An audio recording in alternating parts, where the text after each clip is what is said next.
All right, I did promise my boot camp warriors that I would do this video to support them on the extra practice I handed them. So here it goes. So Mia buys a winter coat that originally cost $150. She uses a 40% off coupon at the checkout. How much money does Mia save using the coupon? So we know the original price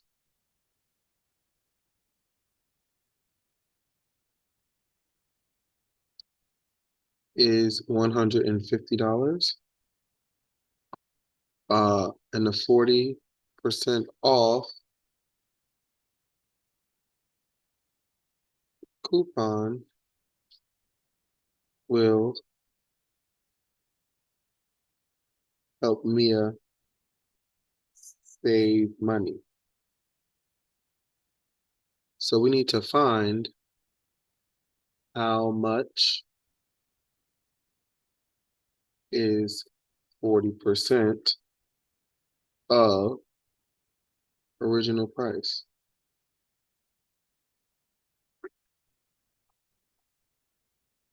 Okay, so let's see. We know 40% equals 40 over 100, which equals 40 hundredths. So we just multiply 40 hundredths times the original price of 150. And if I'm using my calculator, that means you can use your calculator for the test.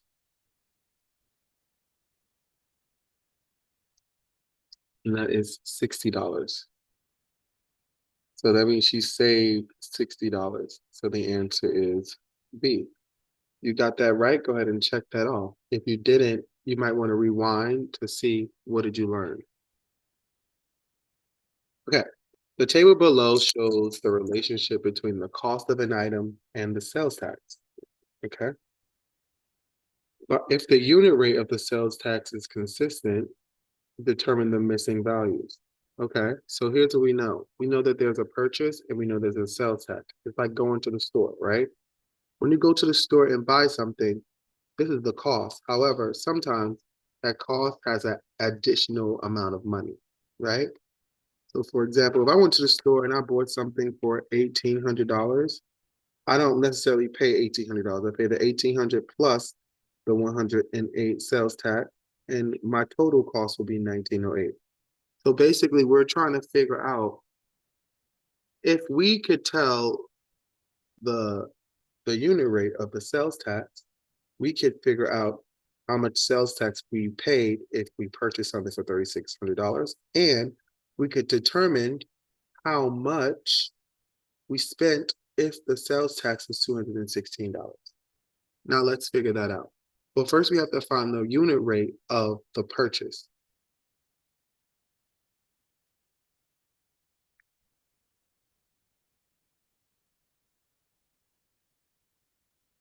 Now, you want to ask yourself why? Well, that's because you want to figure out how much tax do you spend on $1. If you know how much tax you spend on $1, then you can figure out how much tax you spend on any amount of money. So you want to divide 1,800 by itself, and that is one for every dollar, right? And what you do on one side, you do on the other. So here I divide it by 1,800. So what I do on this side, I have to do on this side to divide 108 by 1,800.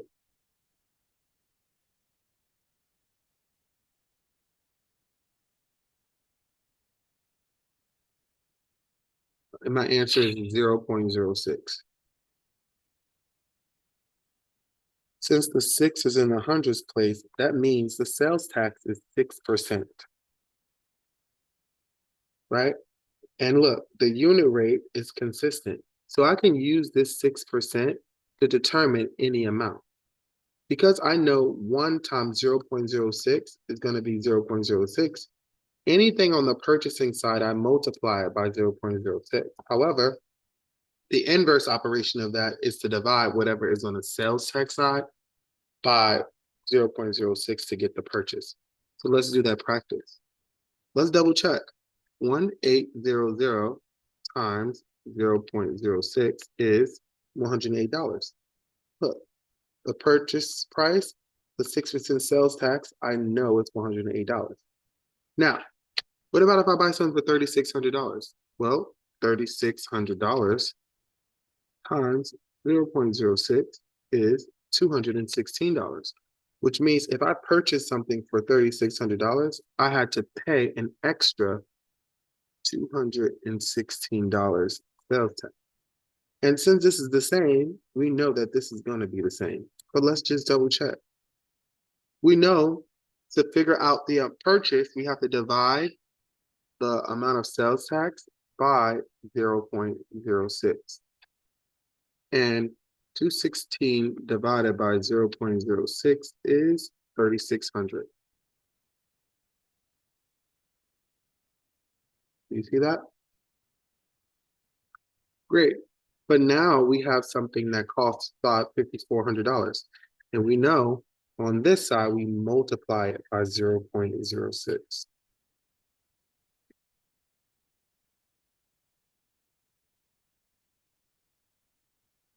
And that means we paid $324 in sales tax. But let's look here. I already know that none of these answers are correct. And I'm going to show you how I know. I'm going to use a few things. I'm going to use distributive property.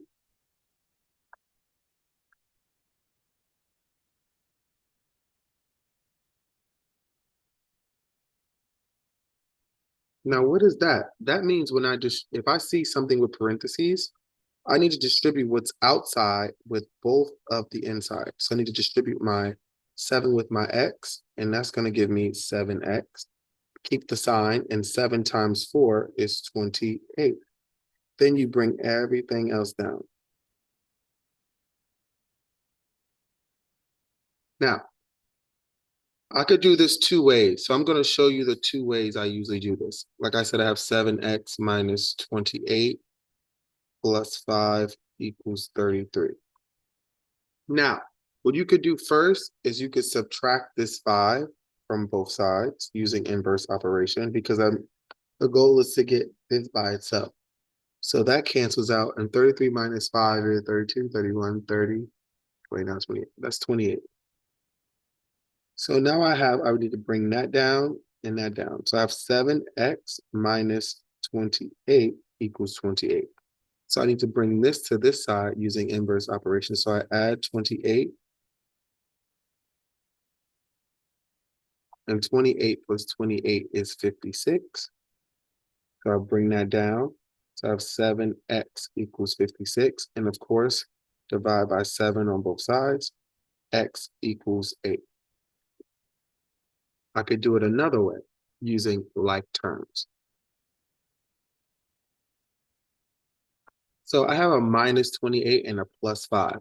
So I can go ahead and do minus 28 plus 5. If I'm on minus 28, which is negative 28, if I add 5, I'm going towards 0. So 27, 26, 25, 24, 23. 1, 2, 3, 4, 5. 27, 26, 25, 24, 23, minus 23. So now I have 7x minus 23 equals 33. You see that? So then I can add, because the goal is to get this on this side, add the 23 plus the 33, 6, 56. Oh, that looks similar. So then I bring that down because that cancels out. I have 7x equals 56. And the inverse operation is to divide by 7 on both sides, and x equals 8. Now I showed you two different ways, but I could check my answer.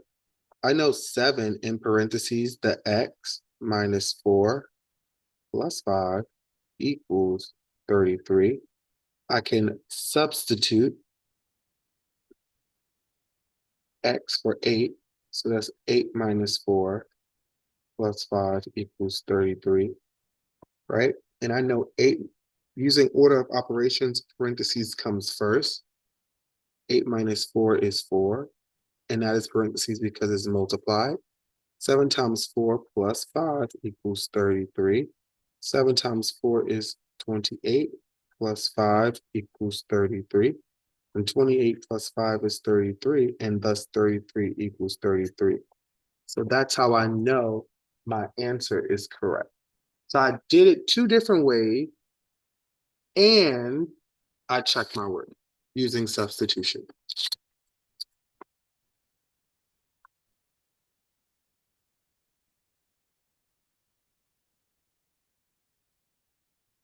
The total cost of 5 concert tickets is $325. Whenever I see an amount and a total, I think of a coefficient. Because 5 represents an amount has a price, and it equals a total of 325, right?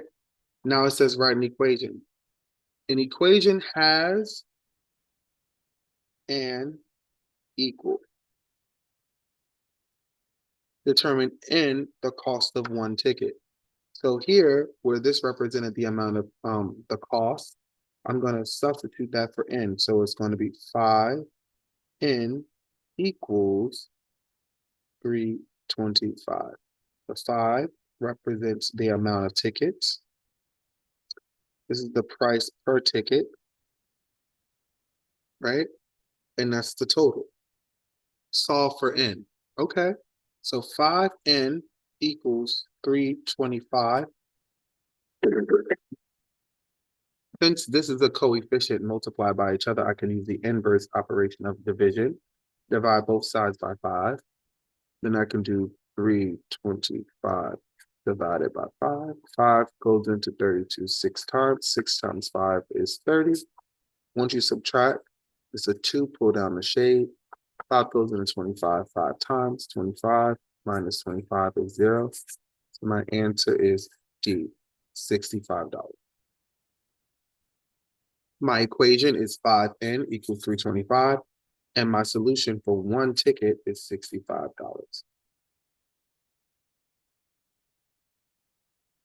Let's go here. So a ball is dropped from different angles, different heights, sorry, and the height of the first bounce is recorded. Okay, so when you drop a ball from 15 inches, when it bounced up, the highest height it can go to is 6 inches. That's what this is talking about. Okay, now let's get back to this. Which equation represents the relationship between the height of the drop, which is your x, and we know x is independent variable,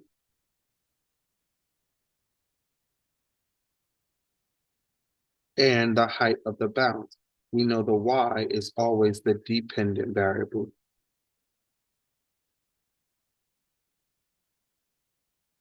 So the y depends on the x. Now we got to figure out what is the y and what is the x. Oh, the y is the height of the bounce. Based on what I read, I can go here and put y and x. Why do I do that? Because the y is the height of the bounce and x is the height of the drop. So since y is a dependent variable, y must equal something. Now, how do I figure that out? First, I need to see what is the ratio of y to x.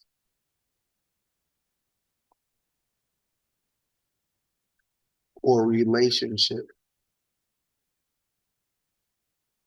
So for every 6 inches, there is 15 inches, right? And I can rewrite that as 6 over 15.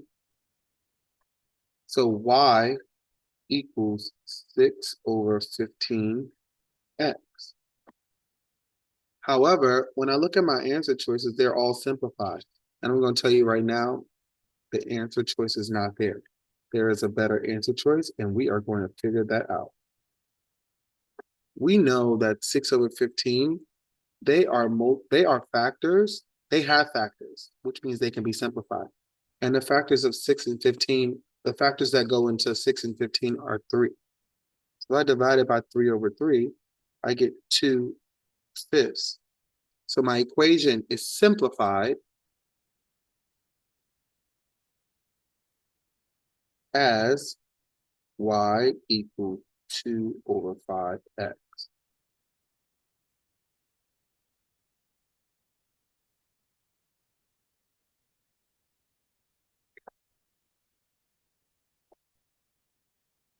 So if you have a coordinate plane you want to graph, right? And I'm going to show you something. You could just create a table, right, with your x and your y. You can give your x anything because x is independent. So let's say x is 15, x is 20, and x is 25. We don't know what y is, but we could use the equation y equals 2/5 x. How? We could substitute a value for x in it. So y equals 2/5 times any whole number is over 1. And 2 times 15 is 30, and 30 over 5 equals 6. So when x is 15, y is 6. And that's how you apply your first point, 15, 6. Let's look at the other one. Y equals 2/5 times 20 over 1, which is 40 over 5, which is 8. So when x is 20, y is 8. And there's your other point to plot. Y equals 2/5 times 25. And that's 50 over 5. And 50 divided by 5 is 10. So when x is 25, y is 10. And you can plot this point.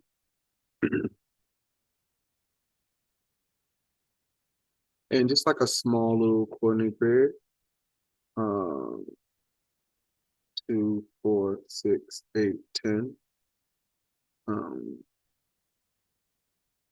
5, 10, 15, 20, 25. So when x was 15, y was 6. When it was 20, y was 8. And when it was 25, it was 10.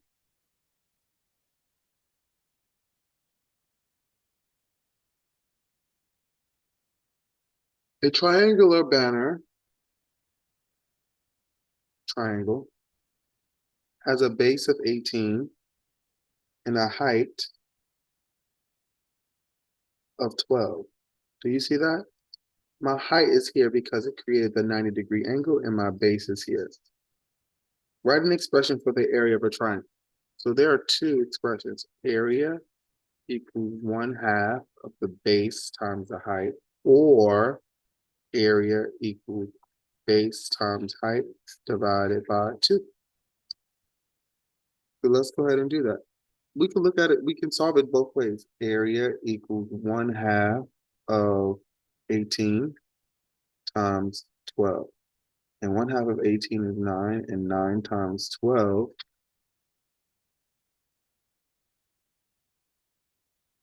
I think it's 108.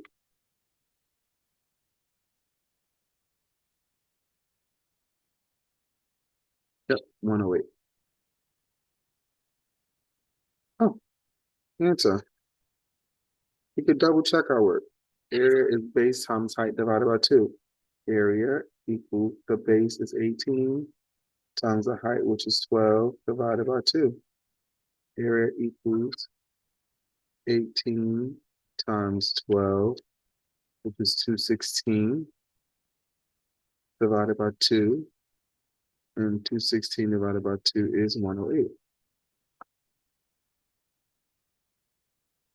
Oh, but I'm not done. It's centimeters squared because the units matter like Black and Latino lines.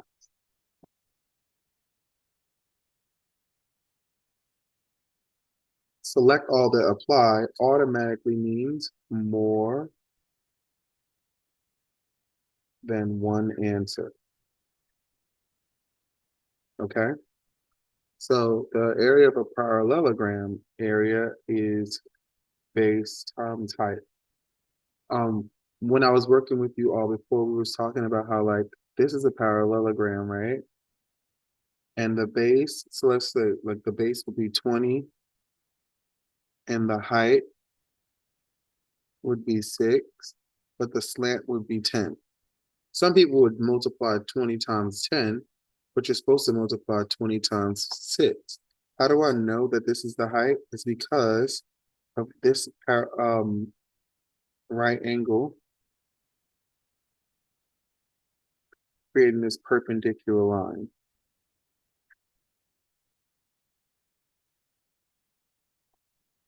So you got to make sure you notice that this is always going to be the height. So basically, 6 times 20 is 120. And we're looking for an area of 120.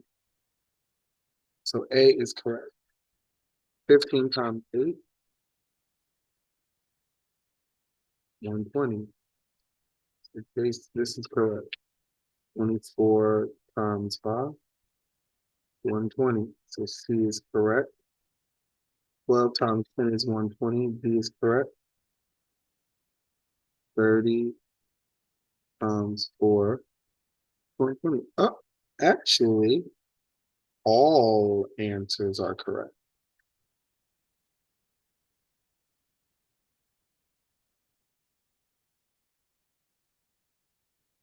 Ooh, yeah.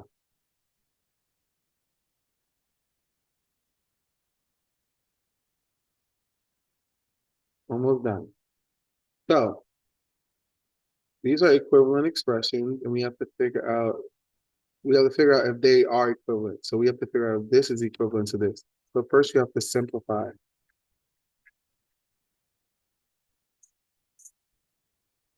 Distributive, right? Distributive property. So 4 times 5x and then 4 times 3y. 4 times 5x is 20x plus 4 times 3y is 12y. So in order for this to be equivalent to this has to be simplified to that. So 2 times 5x is 10x and 2 times 3y is 12y. So then I want to rewrite everything. 10x plus 12y plus 10x plus 12y. I want to box my x's with my operation. And 10x plus 10x is 20x. And I want to circle my y's with the operation. 12x plus 12x is 24, 12y, 24y. This is 20x plus 12y, and this is 20x plus 24y. So they are not equivalent because one simplifies to this and the other simplifies to this, and they are not the same because the y is 12 and the y is 24. A class is selling keychains. Okay, $5 each. Whenever I see a number in each, I think of a coefficient or school trip. So write an algebraic expression. An expression means no equal. Just a way to express what I have. Represent the total amount of money selling K keychains. So I have a variable and I have an amount. So I would say 5K, where 5 represents the price per keychain, and K represents cost, I mean, amount of keychains, because it's an unknown amount.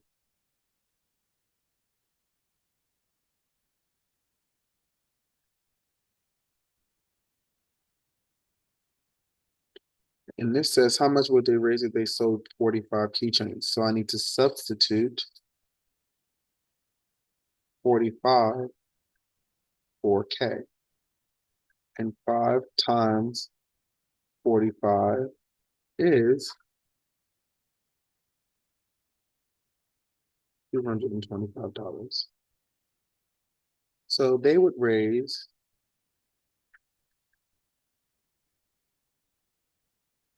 $225.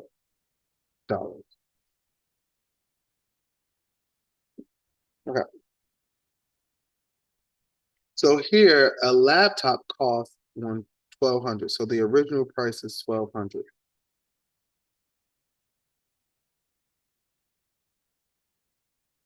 And it's discounted by 20%. So it's you have to find 20% off. So 12 times 0.2, which is 240. So you save $240. But then an additional 10% discount is applied to the new price. So new price, you must subtract 1,200 from 240,